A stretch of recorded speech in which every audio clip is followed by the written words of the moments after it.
When talking about the Middle East, Israel is often touted as the only democracy in the region and a beacon of human rights, surrounded by hostile neighbors. It's a dubious notion, to say the least, considering Israel's inhumane treatment of Palestinians, its illegal occupation of Palestine, and its institutional racism that has left Israel as the world's leading apartheid state.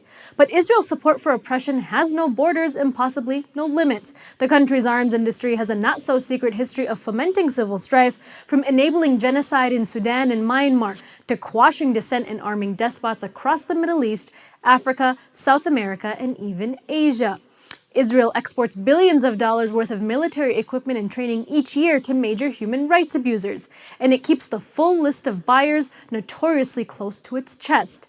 Take the military alliance between Israel and Saudi Arabia. While the two nations often pretend to be at odds in the media, Israel and Saudi Arabia's militaries are actually closely aligned behind an agenda of regional oppression and control.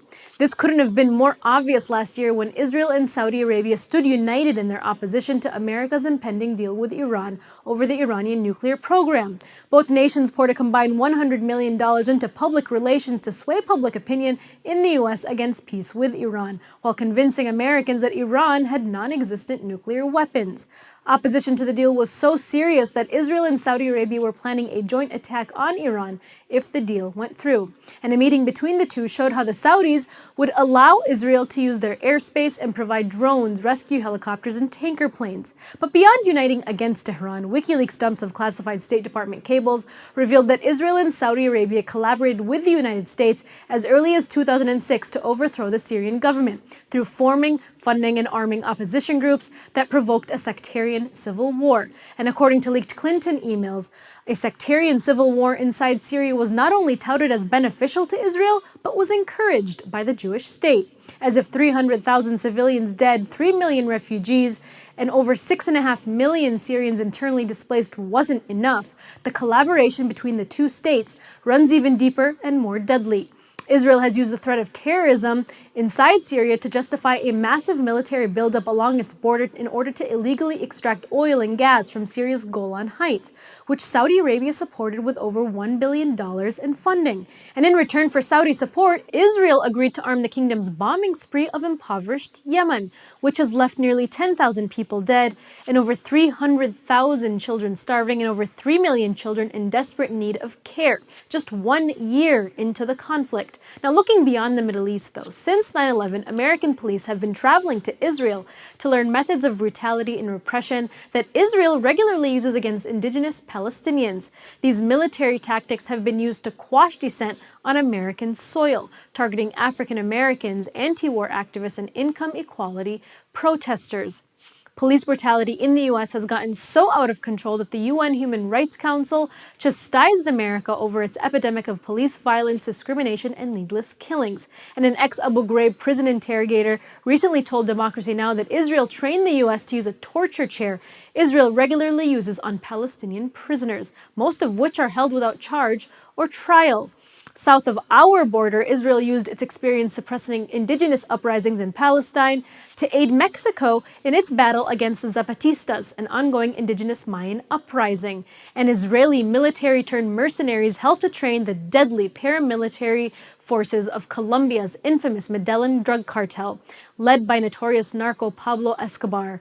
The cartel was responsible for as many as 3,500 assassinations at the height of its power, when it supplied 80% of the world's cocaine. And at the U.S.-Mexico border, Israeli weapons and technology firms have helped arm U.S. forces fighting in what Telesur journalist Abby Martin calls a hidden war. Just as Israel sold arms to pariah states like apartheid South Africa, Rwanda, and even Nigeria, it sold weapons, military aid, and homeland security training and surveillance technology to South Sudanese rebels. Now, these factions use these Israeli exports to carry out war crimes and commit potential crimes against humanity. And Israel's been doing this since the 1960s. Of course, Israel's not aiding a legitimate quest for freedom or upholding humanistic values. If it were, it wouldn't allow millions of South Sudanese to face starvation while it protects its own strategic interests there. As we reported at MintPress, South Sudan is geographically located along a route used by Iran to transfer financial and military assistance throughout the region that supports Palestinian resistance movements. Israel sees potential in the growing alliance with South Sudan as a gateway to weakening these groups by blocking transfer routes previously used by Iran to reach Sudan and other countries in the Middle East. And naturally, it's not just about quelling Palestinian resistance. There's also oil involved. South Sudan just so happens to provide Israel with black gold at a very convenient price. Support for oppression can be seen as part of a long Israeli tradition, a tradition that's made Israel a country no bigger than New Jersey, one of the world's top arms exporters. Israel uses the occupied West Bank and Gaza as laboratories to test and refine weapons and methods of domination and control. They can sell their products as battle-tested and combat-proven, giving them an edge in the international arms trade. According to watchdog journalist Rania Kalik, though, Israeli weapons aid genocides in Myanmar and Burundi. Just like in South Sudan, when most of the world slapped Myanmar with sanctions following a 1988 military coup and the end of democratic elections in 1990, Israel boosted its investment and helped to modernize the country's arsenal.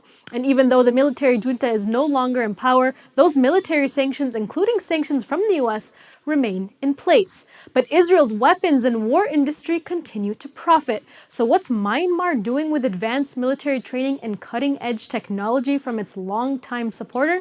Well, it's committing a genocide against its Rohingya Muslim minority, for one. But it's this atrocious disregard for human life that propels the boycott, divestment, and sanctions movement. From the Israeli tourism industry to hummus to SodaStream, the movement doesn't hold back on targets. And even the Israeli arms industry is starting to feel the effects. In 2015, the industry was expected to see $4 billion in sales, over $3 billion less than it raked in 2012. And a lot of that drop can be contributed to less desire for Israeli-made products.